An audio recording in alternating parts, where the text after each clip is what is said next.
Vamos estender as nossas mãos e abençoarmos a vida do Jonathan, que está com a carga da palavra.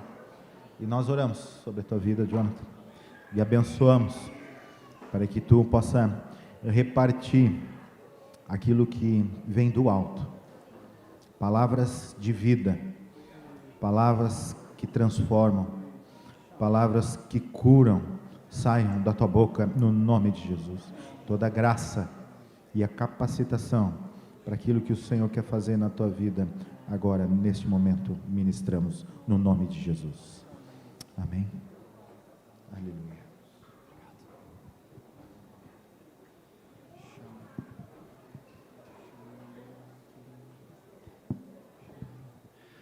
Bom dia, irmãos. Me ouvem bem aí do fundo? Amém, glória a Deus. Uma alegria poder estar junto com vocês de novo. Em julho estivemos junto com os jovens e naquele mesmo encontro surgiu o convite por parte dos irmãos para o dia de hoje. Na época não era essa a data, mas para nós estarmos repartindo a mesma palavra com a igreja, e aqui estamos com alegria.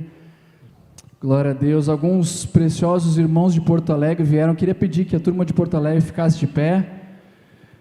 Então, tem Mateus Lima de cinza, Mateus Gabriel de verde, e ao lado do Mateus tem o pai do Mateus, que é o... Muito bem-vindo. Estou conhecendo hoje também, viu? O Mateus, para quem não sabe, de verde, se batizou aqui há uns 3 meses atrás.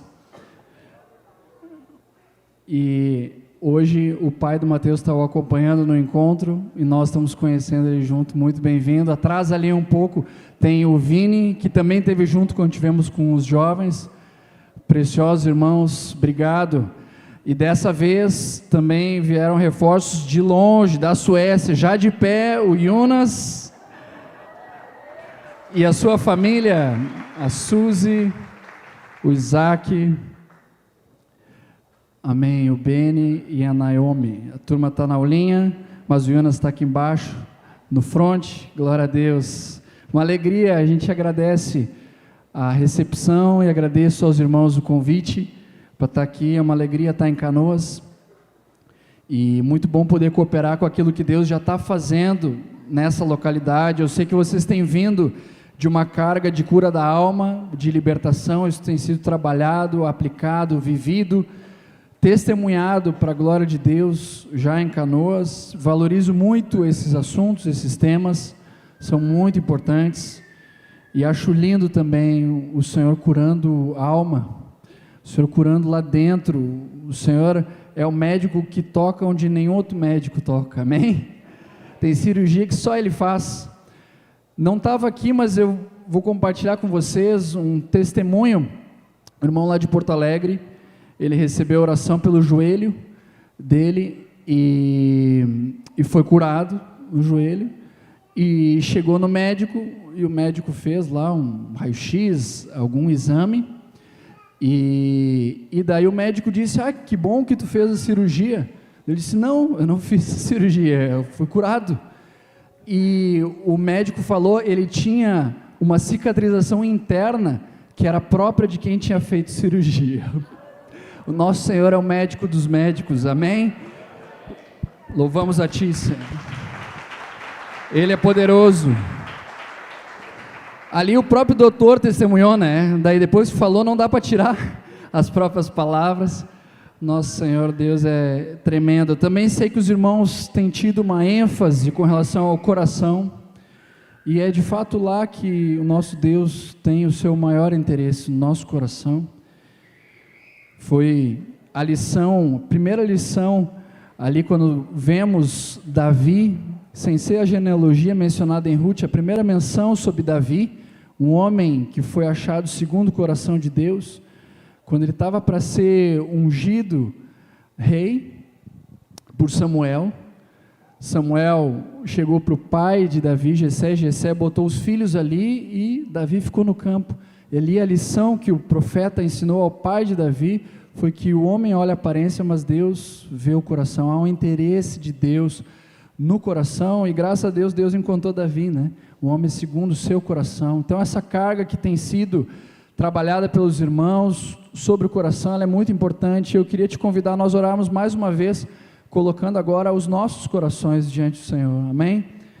Pai, nós colocamos diante de Ti agora o nosso coração, sabemos do Teu interesse para com ele, nós te pedimos que Tu venha a estar falando conosco, e queremos que o nosso coração seja terra boa para as Tuas palavras, em nome de Jesus, terra arada e aberta, em nome de Jesus, amém.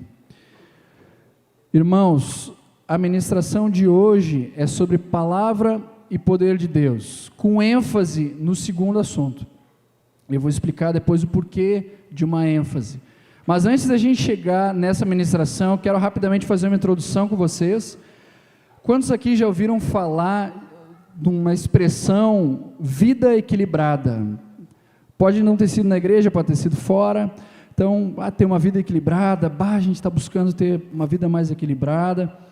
Então, é uma expressão que existe, né? Também existe aquela expressão equilibrar os pratos. John, essa eu conheço, eu estou nessa, né? Equilibrar os boletos, né? Tem diferentes expressões, mas de fato há um desafio que nós temos na nossa vida de administrar diferentes esferas, vida devocional, a vida na família, a saúde física, mental, o serviço no reino, antes dele o nosso trabalho, as finanças, são várias coisas que nós temos sim um santo desafio de administrar, de sermos bons mordomos, e equilibrar tudo isso é desafiador, de verdade. E eu te digo que eu nunca ouvi uma ministração, uma palavra a respeito de vida equilibrada, e também não vai ser hoje que vai ser uma palavra sobre isso.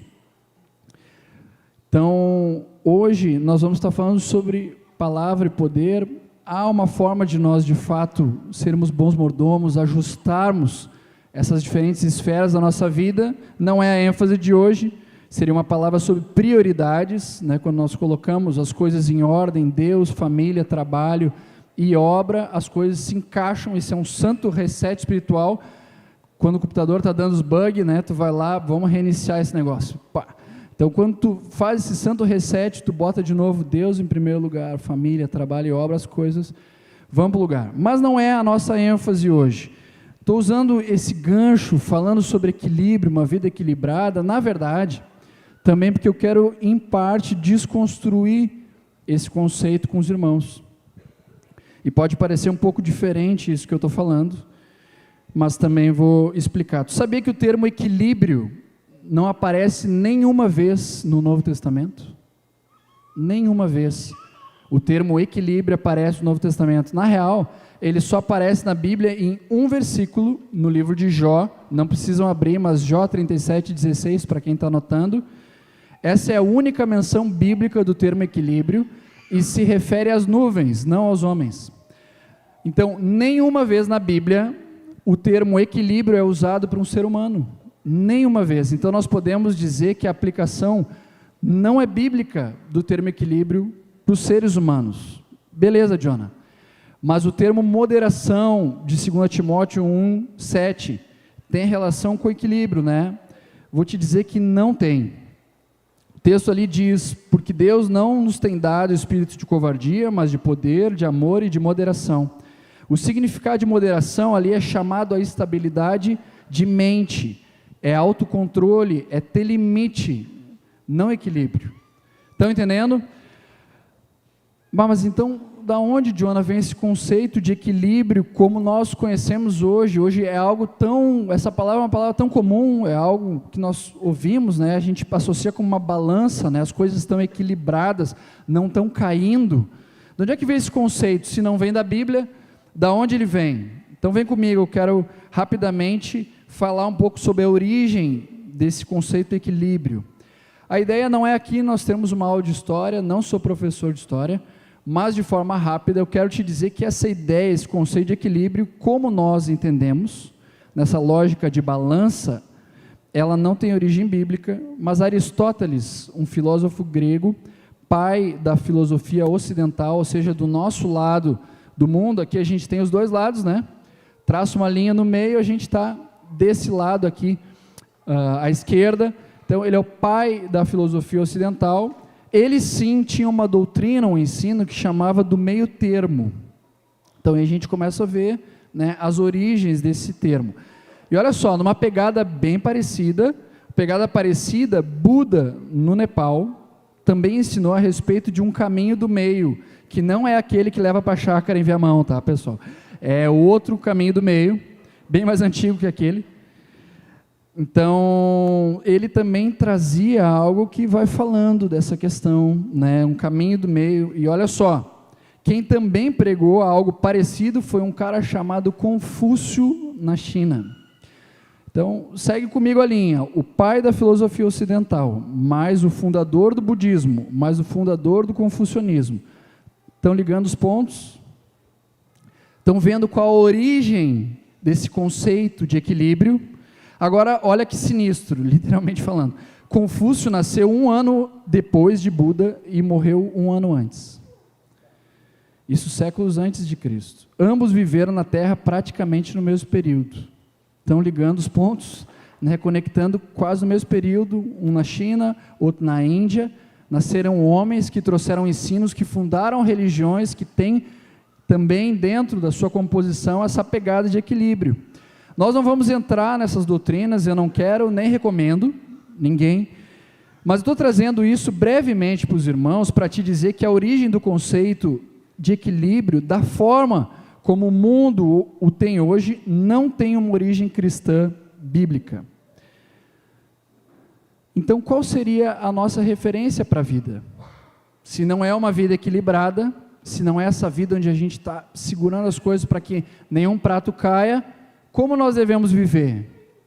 John, eu estava me esforçando para isso, estava tentando, né, cuidar da esposa, cuidar dos filhos, né, e pagar os boletos e fazer as coisas e ao mesmo tempo servir na obra, daí de repente eu deixava descoberto um lado e eu estava nessa. Mas se não é isso que o Senhor nos chama, para que Ele nos chama?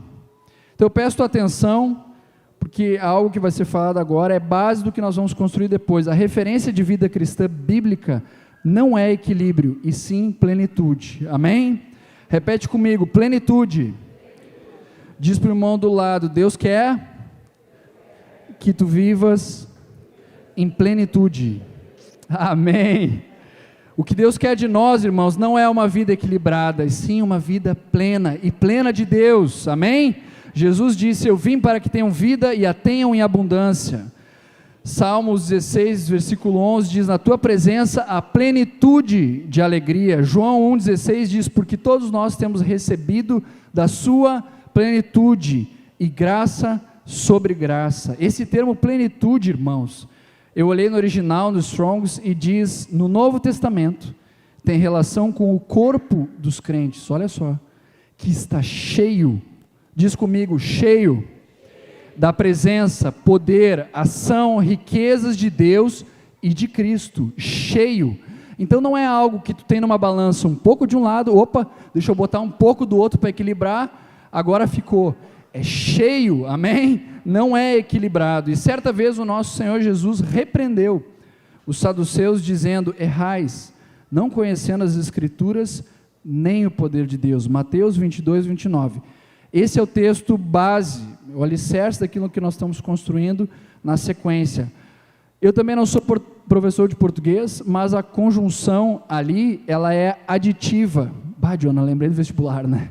Então, mas é aditiva, ou seja, esse nem que está ali, tem uma ideia de soma. Eram as duas coisas, eles erravam por não conhecer as Escrituras e o poder de Deus. Tem irmãos que focam muito na palavra, nas Escrituras, mas negam o sobrenatural do Espírito. Então pensa comigo como se fosse um braço, esse braço esquerdo aqui, a turma malha na palavra, né, e Escrituras, e lê um monte a palavra, e decora, e memoriza, benção, isso tudo é muito importante, mas alguns negam o sobrenatural de Deus, ou no mínimo outros colocam em segundo plano, em termos de importância. Por outro lado, pode ter irmãos, irmãs, varões, varoas, a turma que é do fogo, e nós temos que ser, que é da manifestação do Espírito Santo, do sobrenatural, do poder de Deus, mas às vezes pode faltar a base da palavra, o fundamento das Escrituras, essa base que é muito importante nós termos. Então pensa isso como se fosse um outro braço. Irmãos, nós não podemos escolher qual dos braços nós vamos fortalecer, amém? Lembram, não é equilíbrio. Não, eu sou destro, então vamos mais desse lado. Não, eu sou canhoto, eu sou ambidestro. O Senhor quer que todos sejam ambidestros, todos sejam plenos, cheios da palavra e cheios do poder, amém? E é sobre isso que nós vamos falar nos próximos minutos, sobre a palavra e o poder de Deus. E vamos começar rapidamente sobre as Escrituras. Rapidamente, porque também a nossa ênfase hoje é no segundo assunto, no poder de Deus. Irmãos, eu amo a palavra de Deus, eu amo as Escrituras. Eu vou contar um breve testemunho. Os jovens que estavam aqui, quantos estavam aqui no sábado que a gente esteve junto em julho? Pode levantar a mão bem alto, por favor, deixa eu mapear vocês aqui. A turma está bem espalhada, legal, tem até sentado no chão, é isso aí, somos pais, a gente vai pegando o culto, né, se virando, é de pé. Para aqueles que estavam aqui quando repartimos com os jovens, não precisam abrir, mas eu quero te repartir um texto que o Senhor me deu aqui durante os louvores, Filipenses 3:1. Eu vou fazer as palavras de Paulo, as minhas palavras para vocês. Quanto ao mais, irmãos, alegrai-vos no Senhor. Amém, não me desgostem, é segurança para vós outros que eu escreva as mesmas coisas, amém?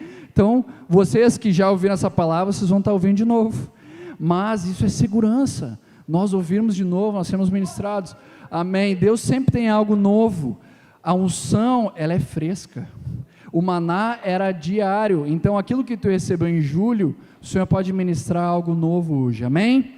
Nessa expectativa eu te convido a de novo ouvir essa palavra e se deixar ser ministrado e usado pelo Senhor. Então, sobre as Escrituras, um breve testemunho. Eu tinha 9 anos e na época os nossos retiros da turma de Porto Alegre e demais cidades, Canoas também, né, Sapiranga, como o retiro de Páscoa é gostoso, né? Tu encontra os irmãos, aqueles que tu não vê sempre, aí tu vê o irmão, daí tu abraça o irmão, né? Aquela unidade do Espírito, assim, só isso já vale, né? E nós estávamos lá, eu tinha 9 anos, criança, estava então na aulinha, e quem era o professor, ou estava participando aquele dia na aulinha, era o tio Telmo, um homem de Deus que eu creio que a maioria aqui conhece, e eu estava mais ao fundo, acho que devia ser 9 a 12 anos aquela aulinha, e o Telmo, dado momento, lá na frente, citou o versículo que está em Salmo 119, não precisam abrir, versículo 9, que diz assim: de que maneira poderá o jovem guardar puro o seu caminho, observando segundo a tua palavra. E quando aquele homem falou aquele versículo, lá na frente, eu que estava mais ao fundo, talvez na penúltima fileira, Deus veio como uma flecha no meu coração. E ali, eu olhei para o lado, e eu vi algumas das crianças que estavam ali, mas que eram mais velhas que eu, que deviam ter uns 12 anos, talvez, 11, e eu com 9 na minha cabeça, eles eram jovens, né? Então, cabeça de criança, né? E eu olhei para eles, para aqueles jovens, né? E eu pensei, eu quero ser o jovem santo. E ali o Espírito me conquistou para as Escrituras. E naquele mesmo dia, os retiros, né, são alguns dias, eu peguei de tarde e comecei a ler a Bíblia de onde Deus tinha me falado. E eu não sabia que era o maior capítulo, né? Mas eu comecei dele. E fui lendo, e daí terminei. E daí, dado o momento, cheguei para o meu pai e perguntei: pai, o que eu faço agora? Ele disse: lê várias vezes o Novo Testamento, depois a gente conversa de novo. Já me deu um desafio raiz, né? 9 anos, revista atualizada, irmãos, não era a Bíblia da garotada. Então, e a gente pode usar essas Bíblias, viu? Na minha época não tinha. Mas foi assim que começou a minha história com o Senhor. Eu quero te dizer que eu não sei quantas vezes eu já li a palavra inteira. E há anos, eu não sei quantos, não tem um dia que eu fecho meus olhos para dormir sem ter lido a palavra. Glórias a Deus. Eu quero te dizer que essa questão que o Senhor conquistou meu coração aos 9 anos, isso me marcou. Então, o que os nossos filhos têm nas aulinhas, a importância de um homem de Deus, uma mulher de Deus, numa aulinha, pode fazer a diferença numa vida. Eu sou testemunha disso. Domingo que vem sou eu que vou estar dando aulinha lá em Porto Alegre, se Deus permitir. Então, fecho o testemunho. Eu valorizo muito a palavra de Deus. Estamos falando sobre palavra e poder de Deus, e haveria tanto para se falar sobre as Escrituras, a beleza que há nelas, a sua riqueza, o quanto ela é viva e eficaz, a espada de dois gumes, ela é apta para fazer separação entre a alma e o espírito, né? A irmã está confusa, não sei se é da alma, do espírito, a palavra entra ali, esclarece, né? Joga para um lado, joga para o outro, né? Cai a carne, né? E fica o que é do espírito, ela separa, é uma bênção. A palavra também é lâmpada para os pés, é luz para o nosso caminho, a palavra é alimento, a palavra nos enche de fé, a palavra ela é espada do espírito, ela é arma útil para vencer o inimigo, é arma de ataque. Nós lembramos o pai da mentira, seus demônios e espíritos que o servem, a respeito das verdades eternas de Deus registradas nesse livro, amém? A palavra é riquíssima em promessas, e todas as promessas têm em Jesus o seu sim e o seu amém por nosso intermédio. E isso é lindo, porque o sim e o amém estão em Jesus, mas o texto termina dizendo por nosso intermédio, porque Ele é o cabeça e nós somos o corpo, e o cabeça funciona com o corpo, amém? Isso é o natural, esse é o natural do cabeça operar, é através de um corpo, e nós somos o corpo vivo de Cristo, Cristo vivo. Há tantas promessas de Deus, e nós podemos nos apegar na palavra de Deus, com a garantia de que o próprio Deus a escreveu. São palavras que permanecem. Mateus fala, céus e terra passarão, mas as minhas palavras não passarão. Jesus disse, Mateus registrou, as palavras são eternas. Então, as palavras das Escrituras são totalmente dignas de confiança.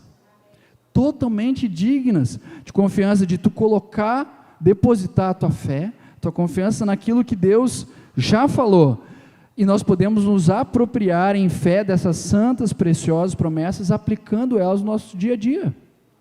E vermos o Senhor agindo. Às vezes é imediato, às vezes é um processo, mas eu quero te dizer, Deus é fiel, Deus não mente, aquilo que Ele fala, Ele cumpre, então é questão de tempo, pode ser num piscar de olhos, ou mais rápido que isso, pode ser em anos, mas o que Ele disse, Ele faz, e Ele é digno de que nós depositemos a nossa confiança nele. Há tanta riqueza e beleza na palavra, mas a ênfase, irmãos, que eu queria dar é no segundo assunto, é nesse braço aqui, que é o poder de Deus. Por quê? Também eu tenho muita carga por esse assunto, mas eu queria te levar a uma reflexão, assim, tu concorda comigo que é mais comum, não estou dizendo que é mais certo, mas é mais comum, a gente ouvir a respeito da palavra, das Escrituras, da sua importância, do que alguém vir e pregar a respeito do poder de Deus? É ou não é? Talvez não seja em Canoas, mas o que eu percebo, por onde eu ando, né, o que eu vejo, é que me parece ser mais comum alguém vir enfatizar a palavra, as Escrituras, né, a importância da palavra, os benefícios da palavra, do que alguém vir, né, enfatizar o poder de Deus. O que é mais comum de nós vermos? Grupos de estudo da palavra, pessoas estudando algum livro das Escrituras, ou mesmo um grupo de leitura coletiva da palavra, ou um grupo de irmãos que se reúne para milagres, sinais e prodígios. Não, vamos lá quinta-feira lá em casa, o que vai ter? Vocês vão ler a palavra? Não, é cura, libertação, é paralítico andando, é endemoniado sendo liberto. Eu vou, né? Mas não é tão comum de receber esse convite no WhatsApp, não é? E os dois grupos são importantes. Eu amo as Escrituras, já dei meu testemunho para vocês, mas ambos são bíblicos, palavra e poder, ambos são para hoje, tanto as Escrituras como o poder de Deus. Mas vocês concordam comigo que essa parte, se é que a gente pode separar em duas partes, essa parte do poder de Deus é o que a gente está precisando reforçar, é ou não é? Em termos dos braços, né? Pensa em dois braços de um mesmo corpo, né? Seria, no mínimo, anormal, fora do natural, o cara ter um braço, super musculoso, e o outro braço atrofiado. A gente ia ver assim, esse braço não está normal, ou está paralisado, ou ele não está se exercitando, né?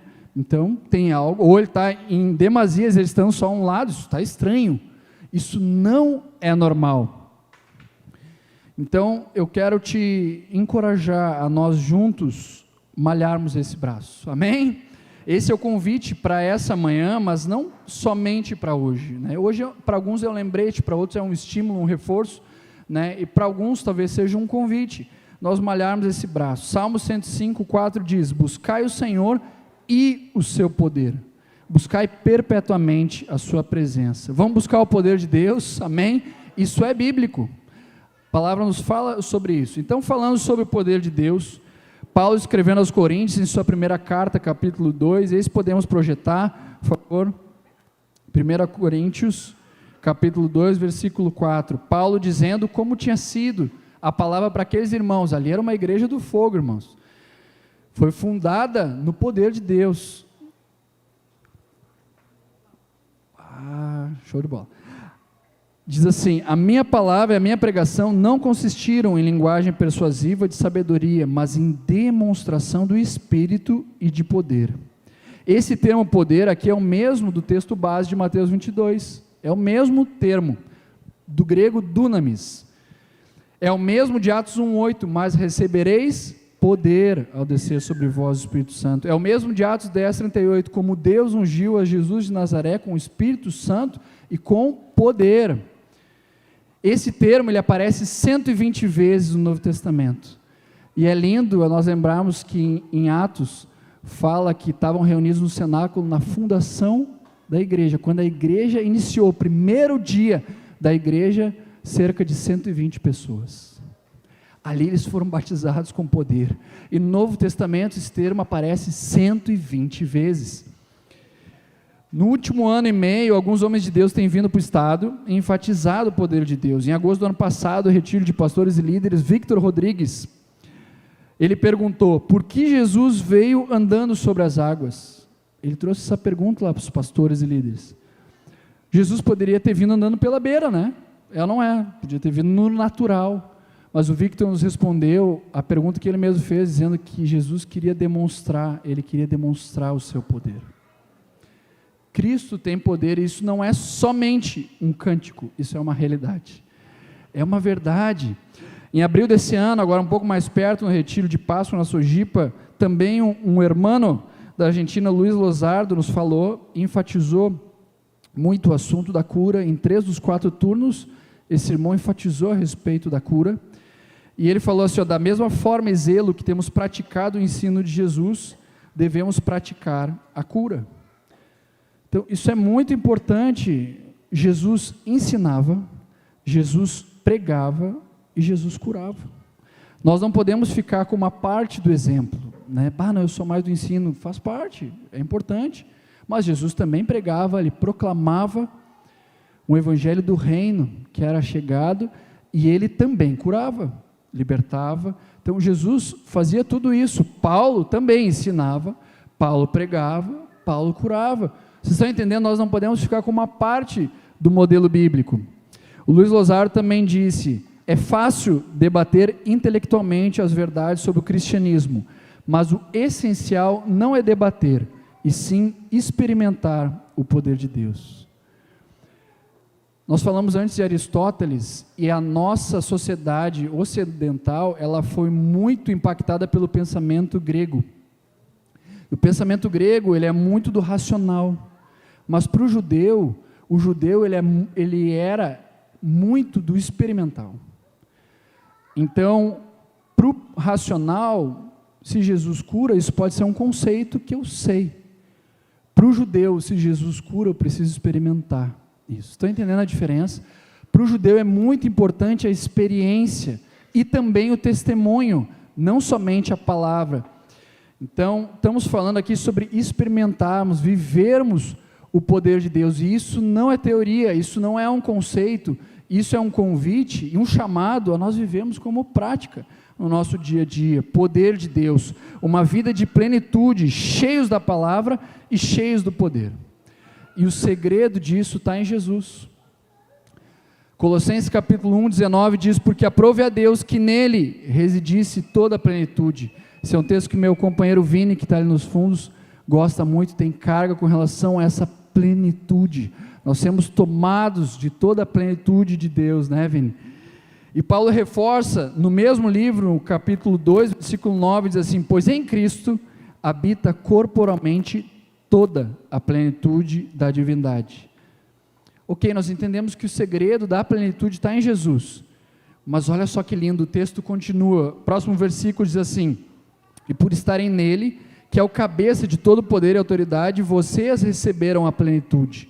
Pode repetir, olhando agora para o irmão do lado: você recebeu a plenitude. Amém. Nós estamos em Cristo, Cristo está em nós pelo Espírito, e Cristo em nós é a esperança da glória. Ele habita em ti, Ele habita em mim, e nós recebemos a plenitude. Essa é uma excelente notícia, e tem mais uma: esse Jesus que habita em ti, Ele não muda. O mesmo Jesus que andou pela Galileia, que andou por Nazaré, que fez milagres, Ele habita dentro de ti, através do Espírito Santo, e Ele não perdeu o poder. Ele não perdeu o poder, Ele continua o mesmo. E eu quero repartir rapidamente com vocês um breve texto que escrevi, onde em palavras coloquei uma carga que estava no meu coração, e diz assim: tem em meu coração uma carga que vou tentar te compartilhar nas próximas linhas. Como ponto de partida, vamos lembrar nesse dia do precioso fato que o nosso Senhor Jesus venceu. Ele levou os nossos pecados, Ele levou as nossas dores e enfermidades, Ele despojou os principados e potestades. Na cruz Ele disse: está consumado. Mas a sua história de vitória continuou depois da cruz. Jesus ressuscitou.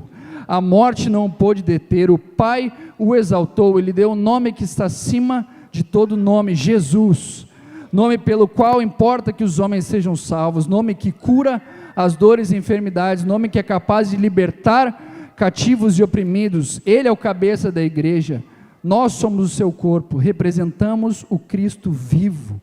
Sua vida se manifestou em nós, sua vida deve se manifestar através de nós. Está à nossa disposição, meus irmãos, o poder que ressuscitou a Jesus dentre os mortos. Você consegue imaginar isso? Queridos, o poder de Deus transforma realidades, Ele é superior às leis naturais, Ele está acima das limitações humanas. Aquele que venceu a morte certa vez disse: tudo é possível ao que crê. Com fé em Deus nós também podemos viver acima das circunstâncias, podemos vê-las mudar. Devido à vitória de Cristo, tu e eu também podemos ter uma vida de vitória. Não precisamos nem devemos viver debaixo daquilo que o nosso Senhor Jesus já venceu. Creia nas verdades da palavra de Deus e se lance em fé. Ele veio para que tivéssemos vida e vida em abundância, e isso, meus irmãos, não envolve apenas o nosso espírito que estava morto. Ele tem cura para o corpo, Ele tem cura para a alma. O ministério de Jesus foi cheio de manifestações de poder, os evangelhos trazem registro disso, a história da igreja também. Ela, até os dias de hoje, nos fornece preciosos exemplos do poder de Deus manifesto através de vasos de barro. E nós, meus amados irmãos, somos chamados a escrever as últimas linhas desta gloriosa história. Essas últimas linhas não serão de mera sobrevivência, não, serão linhas de glória, escritas com fogo. O desfecho da história não será menos emocionante que o seu início. Amém? Nós fomos chamados para escrever essas últimas linhas. Deus não errou em te fazer nascer nessa que cremos ser a última geração. Nós fomos escolhidos para cooperar com essas últimas linhas de uma história que tem sido escrita e que nasceu no fogo. Amém? Nasceu no fogo e deve ser continuada, escrita e com cada vez mais paixão. Nós vemos no final de Apocalipse, não é somente o Espírito que diz vem, mas diz o Espírito e a noiva dizem vem. Eu tenho visto uma tônica em diferentes irmãos que ministram louvor, eles falando em meio a orações ou cânticos espontâneos a respeito do amado da minha alma. Há uma paixão na noiva, a noiva vê que as bodas se aproximam. E o Senhor não vem buscar uma noiva que está na UTI, que está na CTI, que está paralisada. Ele vem buscar uma noiva que caminha, que atua, que tem os olhos fixos no noivo, apaixonada, que junto com o Espírito ela diz: vem, vem meu amado. Aumenta em nós a paixão. Oh, se tu és fiel, Senhor, nós queremos ser também fiéis a Ti, Senhor, até o nosso último fôlego, Senhor, para a Tua glória, Senhor.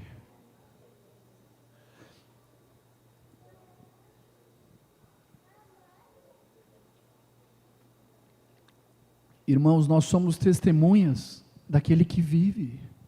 Jesus vive. E nós devemos ser testemunhas com poder. Testemunha é aquele que tem ou que produz evidências. Como provar para uma pessoa que Jesus está vivo? Uma das formas é a pessoa ser curada, é ou não é? O poder de Deus se manifestar através do seu corpo não é a única, mas é uma das formas. E nisso eu quero te contar um testemunho. Anos atrás, o Senhor nos dirigiu a reunirmos o grupo caseiro na praça.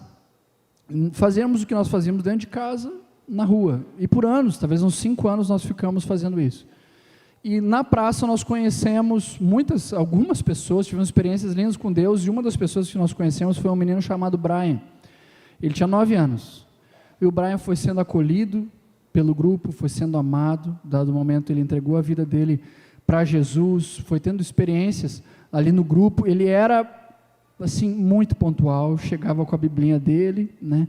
E 9 anos, o menino participou de 1 ou 2 retiros de Páscoa conosco. Foi muito precioso esse andar junto com o Brian. Ele já vinha sendo amado, né, pelo corpo, todo o processo. E Ana e eu, nós não tínhamos filhos ainda. Na época nós não tínhamos a experiência de conduzir uma criança ao batismo, era novo para nós. E eu lembro que teve um dia que eu estava sentado com o Brian, na calçada ali da rua, ele morava pertinho lá de casa, estava sentado com ele, e esse menino estava me abrindo, falando assim que na escola ele tinha ido tipo em defesa de uma menina, uma situação num bebedouro, alguma coisa, e ele tinha apanhado. Tinha levado, talvez um soco, alguma coisa na cabeça, assim. Isso estava doendo, tinha doído nele, enfim. E esse menino já vinha há um tempo sendo amado, exposto, né, ao ambiente da igreja, uma série de coisas. Naquele momento, nós dois na calçada, um lado do outro, impus as mãos, orei, e o Senhor manifestou poder e curou. Tirou aquela dor do Brian. E esse menino, que há tempos já vinha sendo exposto à igreja e ao amor de Deus, esse menino, quando foi curado, ele olhou para o lado e ficou tipo assim: o que aconteceu aqui? E ali fui falando para ele, ministrando. Naquele mesmo dia nós falamos com a mãe dele, fomos na casa onde morava, onde a mulher estava, com o seu companheiro, batizamos o Brian, oramos pelo irmão dele que tinha o que era mais próximo de uma lepra que eu já vi. Esse menino também foi sendo curado. Então foi muito lindo o que Deus foi fazendo, mas o Brian foi tocado pelo poder de Deus. Ele foi tocado pelo poder de Deus, glórias a Deus. Irmãos, a manifestação do poder tem outras formas das pessoas perceberem que Jesus está vivo, que não é um discurso, que não é algo que tu está falando, mas é algo real. Uma outra forma muito linda é a palavra de conhecimento. E eu aproveito para repartir depois. Não me deixe esquecer, por favor, o Senhor deu uma palavra de conhecimento durante os louvores, é para alguém que está aqui ou alguém que vai ouvir depois. Mas palavra de conhecimento também é uma forma muito linda, mas hoje, dentro dessa ênfase no poder de Deus, eu quero me aprofundar um pouco contigo sobre a cura. Marcos 16, podemos abrir no final. Imagina que está terminando ali o ministério de Jesus na terra, Jesus está enviando os discípulos. Marcos 16, 17, 18.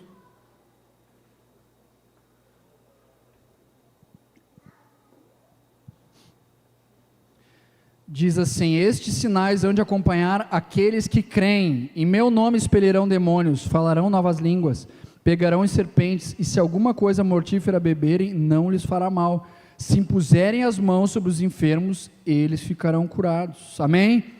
Como começa? Os sinais vão acompanhar aqueles que creem. É preciso nós termos fé. Fé é certeza das coisas que se esperam, convicção de fatos que se não veem. Hebreus 11:1.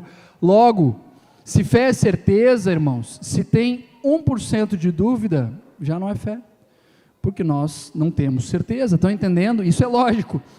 Nós precisamos ter certeza, e para isso as dúvidas precisam ser retiradas. O inimigo semeia dúvidas através do sistema, através dos dardos, através do racionalismo em extremo. O inimigo semeia incredulidade, mas nós precisamos combater isso com a palavra, nos protegemos com o escudo da fé, capacete da salvação. Fé é confiança em Deus e na sua palavra. E a fé é como um músculo, ele precisa ser exercitado. Ah, Jonah, eu impus as mãos, orei e não rolou. Continua, amém? A palavra de Deus não mudou, Jesus não mudou, então continua. O Senhor não disse que necessariamente ia ser de primeira. Quando nós estivemos aqui juntos em Canoas no sábado, esse de julho, uma das coisas que mais me marcou foi que pessoas que foram curadas naquele dia receberam algumas orações, 5, talvez 8 ou 9, os irmãos perseveraram, e nessa perseverança a glória de Deus foi manifesta. Continua, amém? Continua. O Ediléo contou um testemunho, irmão da Indonésia, acredito que muitos conhecem também.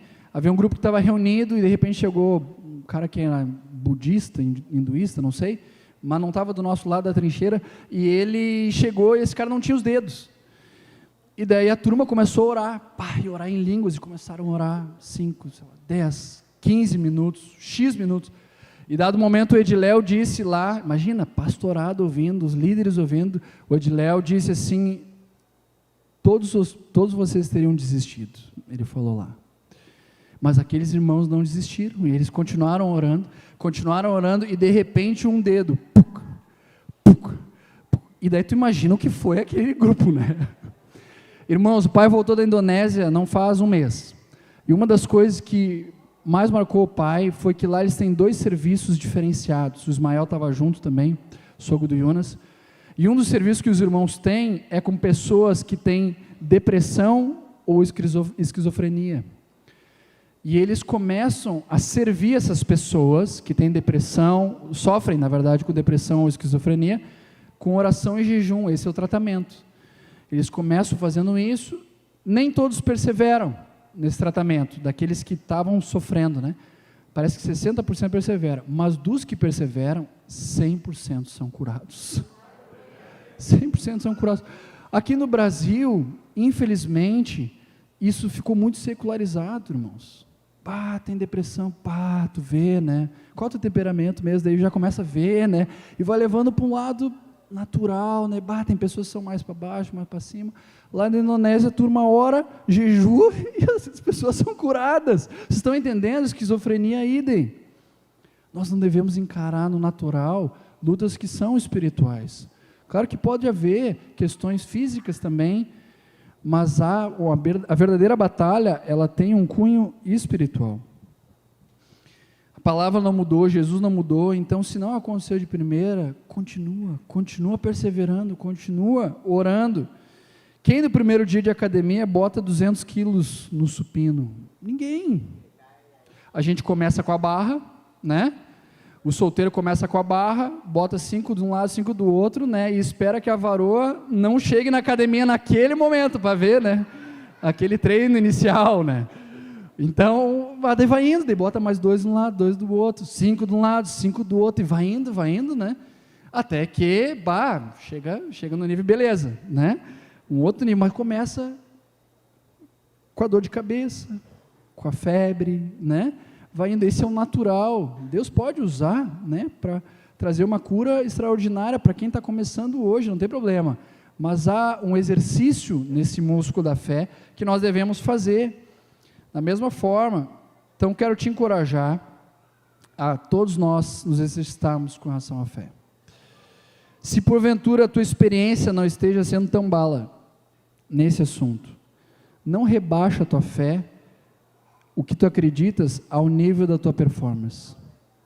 Não ajusta a teologia, a forma como tu crê e entende, para caber naquilo que tu tem conseguido realizar em Deus. Mas busca elevar a tua vida até o ponto que tu estejas alinhado com o que a Bíblia diz. E a Bíblia diz que Jesus é o mesmo, ontem, hoje, será para sempre. Ele nos enviou para curar, Ele nos enviou para libertar, Ele não mudou. Então nós precisamos adequar a nossa vida, o nosso músculo a isso. Se Ele diz que eu posso levantar, eu posso. Eu que preciso treinar, estão entendendo? Eu que preciso me exercitar, me lançar. Então precisamos manter a nossa fé, a nossa confiança depositada naquilo que a palavra de Deus diz. Não podemos adequar nossa doutrina, nossa fé, às nossas experiências ou à nossa performance. Eu diria rebaixar aquilo que nós cremos para adequar a como nós vivemos. Pelo contrário, nós devemos adequar a nossa vida, elevar a altura da palavra de Deus. Se eu orei e não foi curado, foi porque o Senhor não quis. Quem disse? Ele te falou que Ele não queria curar? Nós não podemos mudar, nós não podemos adequar a nossa doutrina à nossa performance, amém? Irmãos, Deus é glorificado na solução e não no problema. Deus é glorificado na cura e não na doença. Tu quer ver mais sobre isso? Nós não vamos mergulhar agora, mas João capítulo 9 fala de um cego de nascença. Ele não tinha pecado, os pais não tinham pecado, mas foi para que nele se manifestassem as obras de Deus. Foi para isso. Só que a glória não estava em todos aqueles anos que aquele homem era cego. A glória foi quando aquele homem foi curado. Vocês estão entendendo? Então a glória de Deus está na solução e não nesse processo. Deus é Pai. Em todos os evangelhos não há relato de alguém que veio até Jesus buscando a cura e saiu sem ela. Ninguém ouviu assim: não, tu não, essa enfermidade, não, os outros beleza, mas essa aí é para tu aprender, com essa daí meu pai quer te ensinar. Ninguém, irmãos, muita atenção, ninguém ouviu isso da boca de Jesus, ninguém. Todos que se achegavam a Jesus querendo a cura saíram curados. E daí tem outro engano que vem assim, no nosso contexto, né, eu digo Brasil, né, talvez nosso estado, mas a pessoa tem problema no joelho, mas sim, tu viu quando tu come? Daí começa, né, tu viu o peso e coisa, sobrecarrega junta, rótula e coisa, e papapá, e começa. Tu acha que todos que se achegaram a Jesus estavam slim fit? Estavam magrinhos? Tu acha que não chegou ninguém que estava, né, tinha vindo ali de uma festa de casamento, né? Tinha vindo ali e chegou ali querendo ser curado? Todos eram curados. Com isso eu não estou pregando contra a mordomia do corpo, nós precisamos sim cuidar. Mas não é por obras, irmãos, é pela fé, amém? É pelo que Ele fez, não pelo que nós fazemos. Jesus quer curar. Lucas 6,19 diz: e todos da multidão procuravam tocá-lo, porque dele saía poder e curava a todos. Vem comigo e acompanha o raciocínio. Se Jesus só fazia a vontade do Pai, e Ele só fazia a vontade do Pai, João 6,38 diz: porque eu desci do céu, não para fazer a minha própria vontade, e sim a vontade daquele que me enviou. Se Jesus só fazia a vontade do Pai, e todos que foram até Ele foram curados, então eu te pergunto, qual era a vontade do Pai celeste para todos que se achegaram a Jesus? A cura. Era isso que o Pai queria. E essa é a primeira dúvida que eu quero tirar, porque há uma insegurança em parte do povo de Deus, será que Deus quer curar? Nós sabemos que Deus é poderoso, nós sabemos que Ele pode todas as coisas, mas a questão não é Ele poder, a questão é nós sabemos que Ele quer. Se a pessoa está com um problema gravíssimo, mora na frente de um vizinho riquíssimo, pensando no âmbito natural, tá? Sem Cristo. Alguém que não conhece Jesus, está numa doença terminal, mas que tem tratamento, só que o tratamento custa R$1 bilhão. Essa pessoa não tem como pagar, nem se ela trabalhasse, os filhos trabalhassem, os netos trabalhassem, ela nunca conseguiria pagar por aquele tratamento. Mas à frente dela mora um bilionário. Esse homem tem ao seu alcance a capacidade de pagar pelo tratamento daquela pessoa. A vizinha que mora na frente, ela sabe disso. Só que o saber que ele tem poder para poder curar não é o que muda. O que muda é saber que aquele bilionário quer curar a pessoa que está do outro lado da rua. Estão entendendo? Nós sabemos que o nosso Deus é poderoso, mas a mensagem que eu quero te dizer hoje é que Ele não somente é poderoso, Ele é interessado e desejoso de trazer cura ao seu povo. Se Ele nos enviou a curar os que são perdidos, quanto mais os filhos, quanto mais os filhos. Não é lógico nós pensarmos que os sinais vão acompanhar os que creem, nós vamos pregar e as pessoas vão ser curadas do lado de fora e o povo de Deus vai estar doente. Isso não faz sentido, isso não faz sentido, mas o inimigo conseguiu botar essa mentira dentro do povo de Deus, pelo menos parte dele, mas hoje nós estamos rebatendo a mentira com a verdade. Jesus quer curar. Eu quero te ler rapidamente um trecho de um texto, de um livro que o Gilberto deu para o meu pai. Diz assim: as afirmações mais notáveis nas Escrituras sobre nosso Pai Celestial são as referentes ao seu amor, a sua misericórdia e a sua compaixão. Ao mostrar sua compaixão para com aqueles que precisavam de cura, Jesus revelou o coração compassivo de Deus para com as pessoas. As multidões buscavam nele a cura. Vemos o quanto Satanás tem se esforçado para esconder esse fato glorioso das pessoas. Ele tem propagado a afirmação ilógica e sem fundamento bíblico de que a época dos milagres já passou, e quase conseguiu fazer com que a compaixão divina passasse desapercebida pelos homens.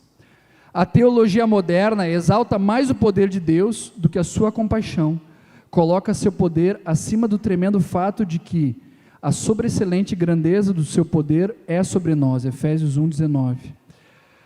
Primeira parte. A Bíblia, porém, reverte essa ideia, exaltando a disposição divina de usar tal poder acima do poder em si.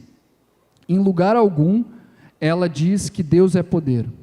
Em vez disso, ela afirma repetidamente que Deus é amor. Não é a fé no poder de Deus que assegura suas bênçãos, mas a fé no seu amor e na sua vontade. Amém? Com isso eu quero te dizer, Deus quer curar. Deus quer curar, meus irmãos. Nosso Deus é Pai, Ele é um Pai bom, dele vem todas as boas dádivas e todo dom perfeito, como fala Tiago, capítulo 1. Ele quer curar, o teu Pai é bom. Nós devemos viver pela fé, confiando em Deus e na sua palavra, e devemos nos exercitar em fé. Repartindo com vocês um testemunho muito lindo, duas irmãs tinham vindo de fora de Porto Alegre, e recém tinham começado a dividir um apartamento, perto lá de casa. Elas já estavam morando no apartamento, mas estavam sem luz, e elas no grupo caseiro, lá em casa, repartiram esse pedido. Isso foi dia 24 de maio, uma quarta-feira desse ano. O protocolo da companhia elétrica apontava para 30 de maio, mas uma delas disse que o protocolo delas era a fé, e naquela noite nós oramos. No dia seguinte, chegou o testemunho que elas acordaram com luz. Essas manas estavam sem lâmpada no apartamento, então uma delas, olha só como é que foi que elas descobriram, uma delas deu um passo de fé e botou o carregador, o celular, né, para carregar, e puf, começou a dar carga. E esse testemunho se espalhou, chegou a outros irmãos, e uma pessoa ligou para uma colega que trabalhava na companhia elétrica, tudo esse ano, tá? E esse funcionário da CE, companhia elétrica, disse que a luz delas não estava ligada e que a data de ligação era para dia 30 de maio. Então, pela companhia elétrica, elas não tinham luz, mas Deus disse, haja luz. E houve luz. Todas as coisas foram feitas por intermédio dele, sem ele, nada do que foi feito se fez. A vida estava neles, e a vida era a luz dos homens. A luz resplandece nas trevas, e as trevas não prevalecem contra ela. E assim não foi com Jesus, assim foi o contexto de Jesus, as trevas não prevaleceram, e assim é conosco, quando a luz chega, as trevas vão. Mas não parou por aí, alguns dias se passaram, daí veio aquele primeiro ciclone, lembram? Que teve muito dano, foi muito forte, e impactou o nosso condomínio lá também. Nós ficamos sem luz um pouco antes da meia-noite, passamos ali madrugada, horas, né? Maior parte sem luz, e daí fomos outro dia de manhã sem luz, fui trabalhar sem luz, de tarde estava trabalhando, e daí eu quis dar uma carga no meu celular, dado momento, mas não tinha luz. Mas daí eu lembrei do testemunho, e daí eu fui dar um passo de fé. Daí eu botei o carregador na tomada, nós estávamos já, irmãos, há em torno de 14 horas sem luz. eu não tinha terminado, eu estava botando o cabo no celular, eu ouvi plim, plim, as coisas ligando. O nosso Senhor se agrada quando nós andamos em fé, meus irmãos. 14 horas, naquele, não dá para dizer nem segundo, porque eu estava botando o cabo, plim, plim, as coisas começaram a ligar, a luz voltou e ficou. Glórias a Deus, nós somos chamados a andar por fé, nos exercitar nisso, nos lançar. Sem fé é impossível agradá-los. Nós podemos viver acima das circunstâncias.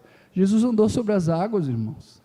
Isso é impossível para o homem, mas os impossíveis para os homens são possíveis para Deus. Precisamos crer e se lançar. Foi o que Pedro pediu: se és tu, Senhor, manda-me ir ter contigo. E Jesus disse: vem. E sobre essa palavra de ordem, Pedro se lançou. Os 11 ficaram no barco, mas Pedro saiu. E daí tu imagina os 11 olhando, e Pedro andando. De repente ele fraquejou, às vezes a ênfase fica muito, que ele fraquejou.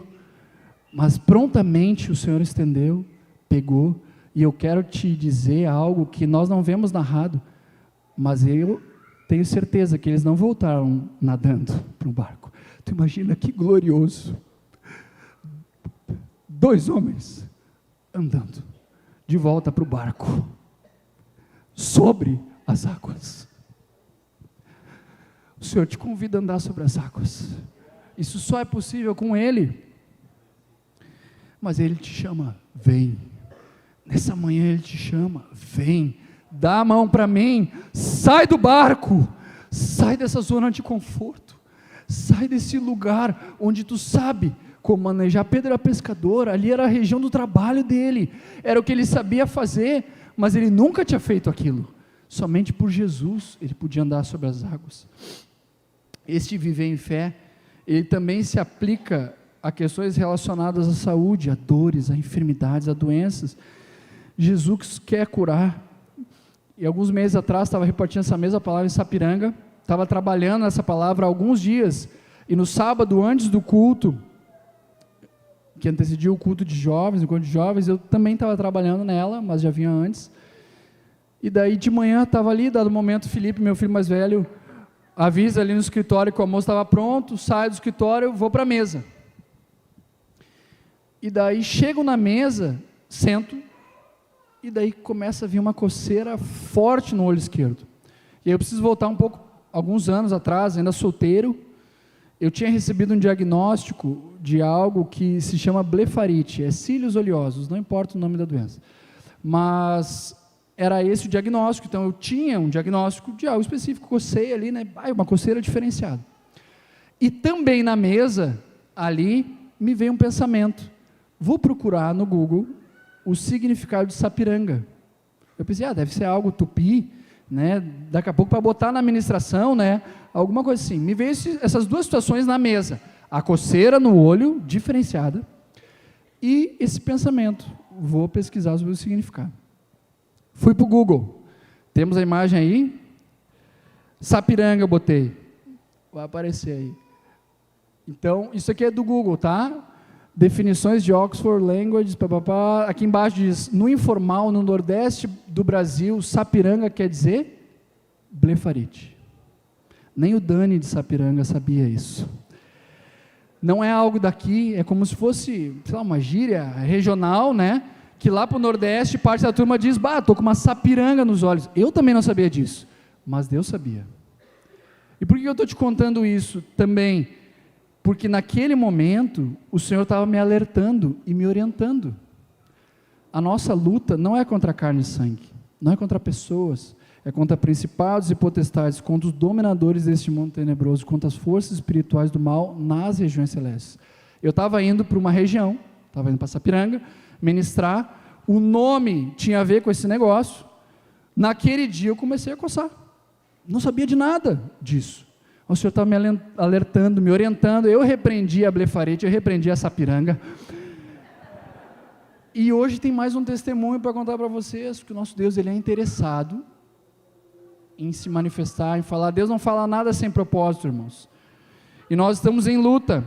E a nossa luta não é contra carne e sangue, Efésios 6:12, mas as nossas armas e as nossas armas também não são carnais, elas são poderosas em Deus. Então nem a luta, nem as armas são carnais, nem a carne natural que a gente vence essa batalha, é espiritualmente. A verdadeira guerra, ela é espiritual, ela acontece em outra camada.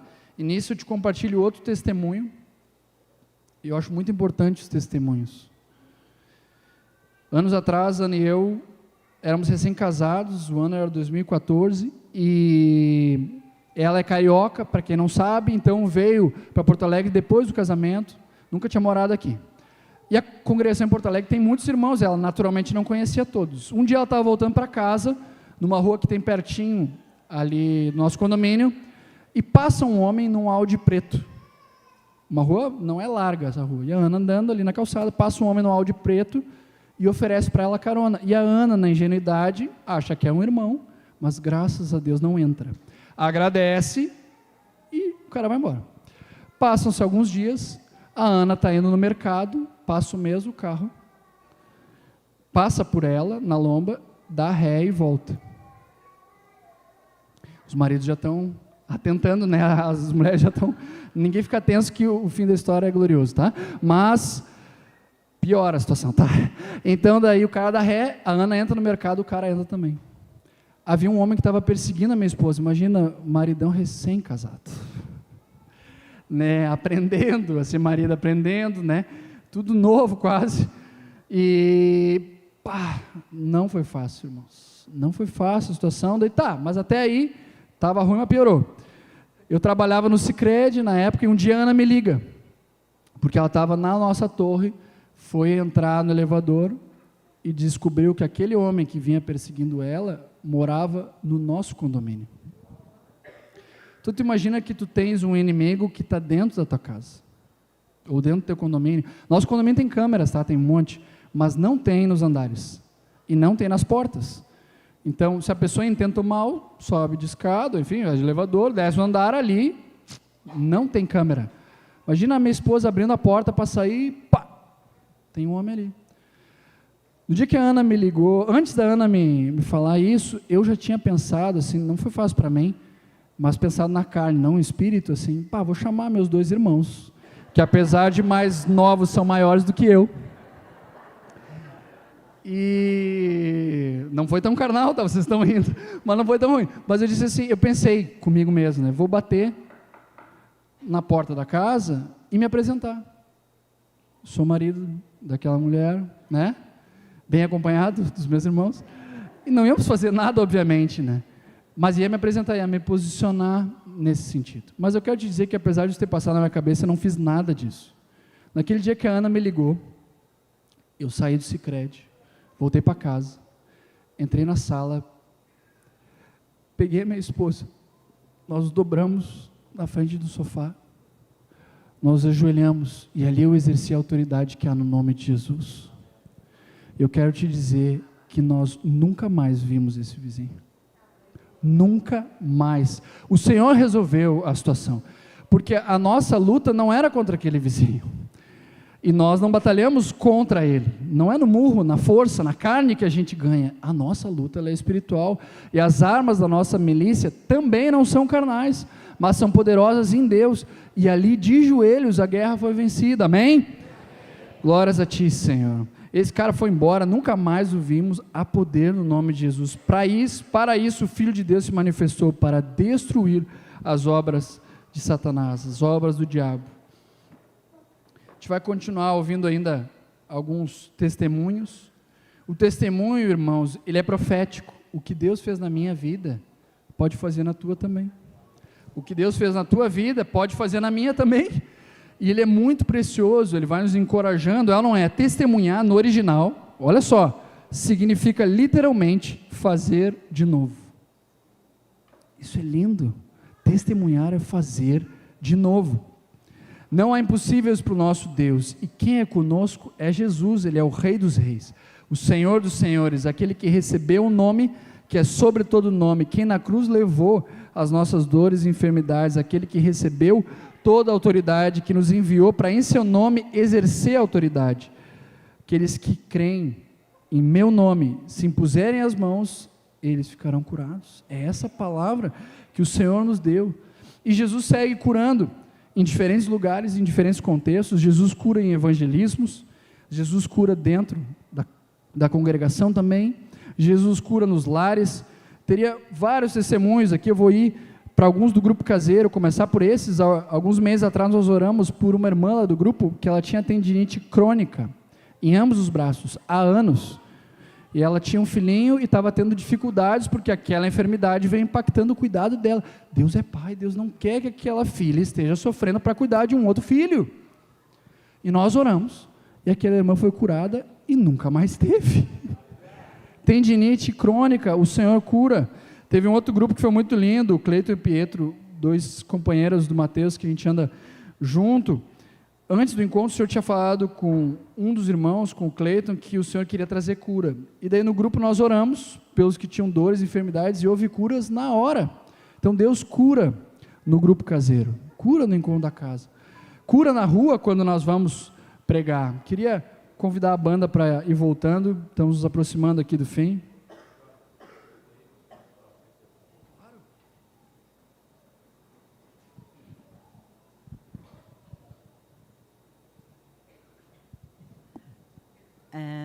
Bom, todos sabem que aconteceu comigo, né, que eu sofri um acidente e quebrei o meu pé e trinquei 3 costelas.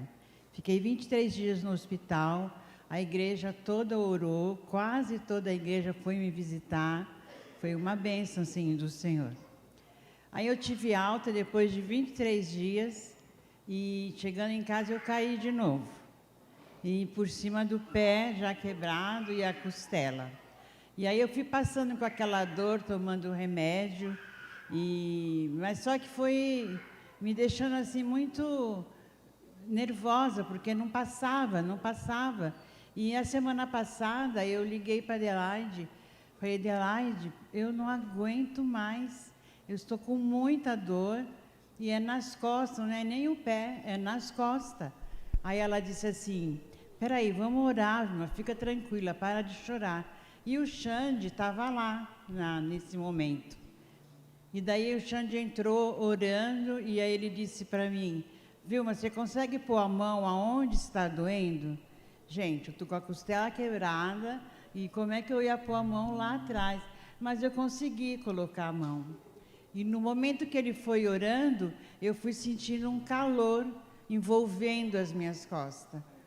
E assim, menos de 15 minutos depois, a dor não voltou, eu não sinto mais essa dor nas costas. E eu creio que naquele momento o Senhor tinha curado, né, através da oração, da fé que eu senti neles, e que o Senhor usa quem Ele quer mesmo, né?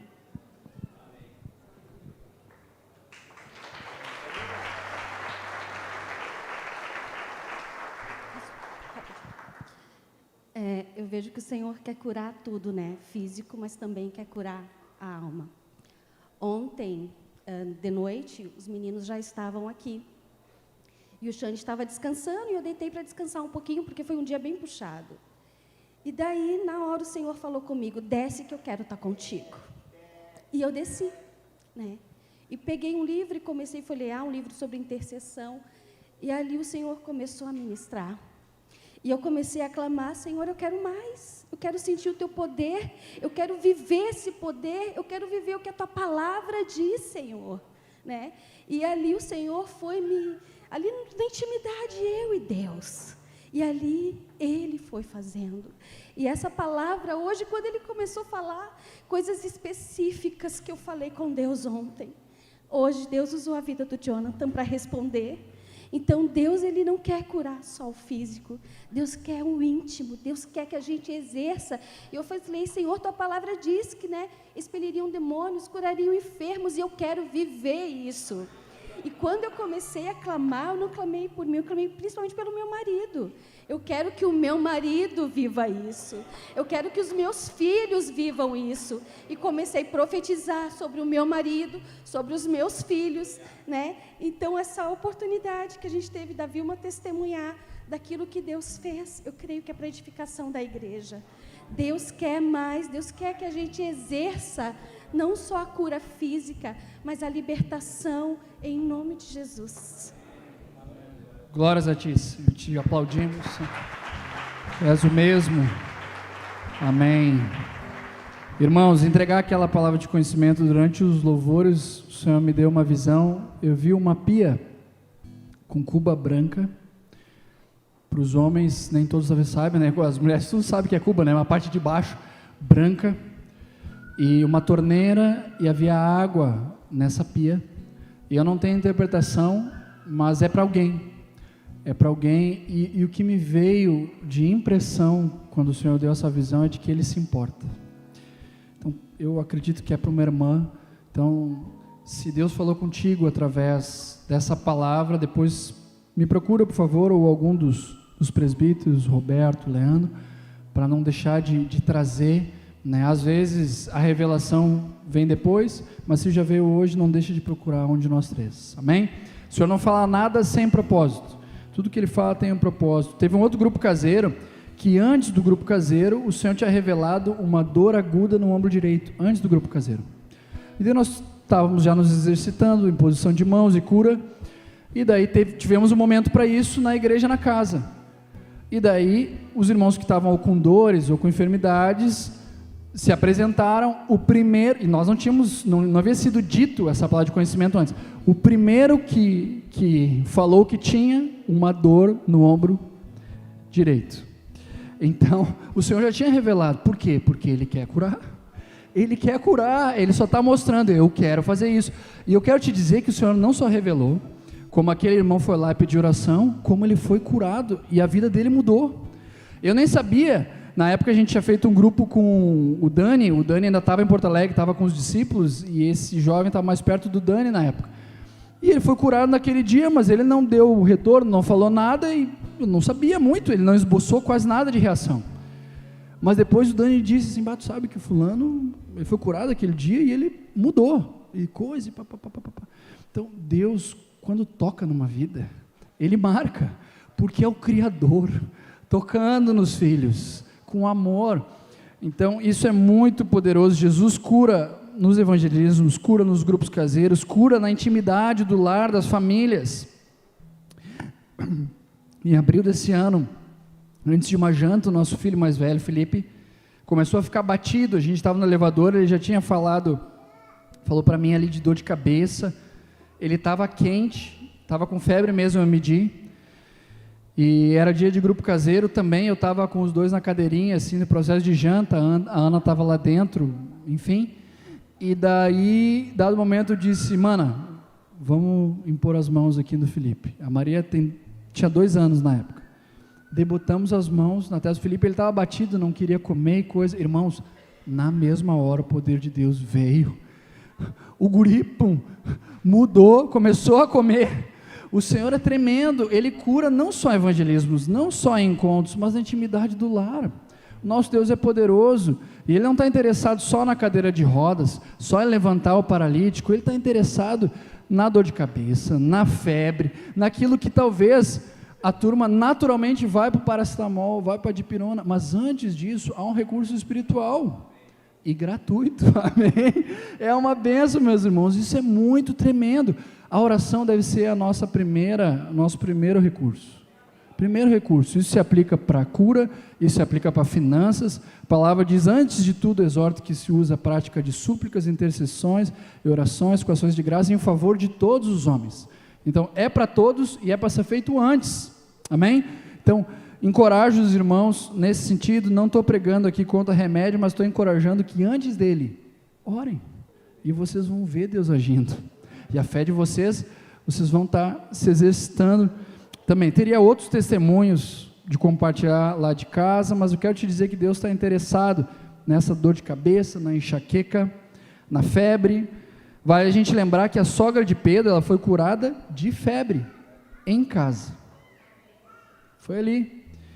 Salmo 118, versículo 15, diz, nas tendas dos justos a voz de júbilo e de salvação, a destra do Senhor faz proezas. Nós fomos justificados, foi o primeiro cântico que cantamos aqui, hoje de manhã, fomos salvos pela graça, Então, aqui tem várias tendas de justos representadas. Aqueles que foram justificados pelo sangue do Cordeiro. Eu te convido a nós ficarmos juntos de pé. Eu quero te dizer que Jesus também cura em encontros, e com isso tu vai entendendo aonde nós estamos chegando. Vou te repartir rapidamente alguns testemunhos. Eu venho de Porto Alegre, e havia dado um momento num encontro lá em Porto, uma irmã que tinha muitas dores no braço, não conseguia varrer, limpar a casa, mas ela atendeu ao apelo, foi ministrada e foi curada na hora. Quando ela sentou, já não estava mais com dor. Antes ela não conseguia nem levantar o braço, aleluia. Em outro encontro, muitos enfermos estavam recebendo oração. Um pai saiu com um presbítero. Imagina assim, vem alguém aqui, um pai, vem buscar aqui o Roberto para vir atrás de óleo, para orar pela sua filha. Quando o pai e o presbítero voltam, a filha estava curada. Deus curou, meus irmãos. Nesse encontro assim foi muito precioso o que Deus foi fazendo. E nesse mesmo encontro, uma irmã foi curada de dor e inchaço no joelho em poucos instantes. Em outro encontro, tinha um irmão que estava mal, ele é pastor, e estava com fortes dores no ombro, vinha tomando medicamentos, isso estava impactando as noites de sono. Ele havia comentado antes, durante aquele encontro, que ele nem sabia se ele ia conseguir ficar no encontro até o fim, mas durante os testemunhos, ele foi curado, e no final do encontro, ele testemunhou que tinha sido curado. Nesse mesmo encontro, olha, eu já tinha visto perna crescer, mas nesse encontro teve uma irmã cuja mão cresceu. Não tem limites para o nosso Deus, meus irmãos. E aqui em Canoas, os nossos olhos viram em julho, Deus curando o corpo, dor indo embora, vista sendo restaurada, alma sendo curada de uma forma linda, porque Deus quer curar. Deus quer curar, e Ele é o mesmo, e Ele está aqui hoje de novo. Então, eu não conheço a tua necessidade, mas eu sei quem conhece. E a palavra nos assegura que todas as nossas necessidades vão ser supridas em Cristo Jesus. Ele é a solução para esse mundo, e se é para os perdidos, quanto mais para os filhos. Ele tem interesse, Ele quer curar, e Ele é poderoso, Ele está aqui. Então, eu não sei qual é a tua necessidade, mas eu quero convidar a todos que têm alguma necessidade, talvez seja no corpo, alguma enfermidade, pode vir aqui na frente. Talvez sejam dores que tu sente nas tuas costas, no teu joelho, ou mesmo uma dor profunda na alma, uma dor de perda. Pode vir, o Senhor, Ele é poderoso, Ele alcança onde os médicos não alcançam, Ele faz o que terapeuta algum consegue fazer. Pode vir para frente, o Senhor está aqui, Ele é poderoso para curar. A palavra diz: onde estiverem 2 ou 3 reunidos em meu nome, ali estou no meio deles. Nele reside toda a plenitude, a mão do Senhor não está encurtada, nem encolhida para que não possa salvar. Ele é quem perdoa todas as tuas iniquidades, quem sara todas as tuas enfermidades. Jesus já levou na cruz todas as enfermidades e dores, o preço Ele já pagou. Isaías 53 diz: certamente Ele tomou sobre si as nossas enfermidades e as nossas dores levou sobre si.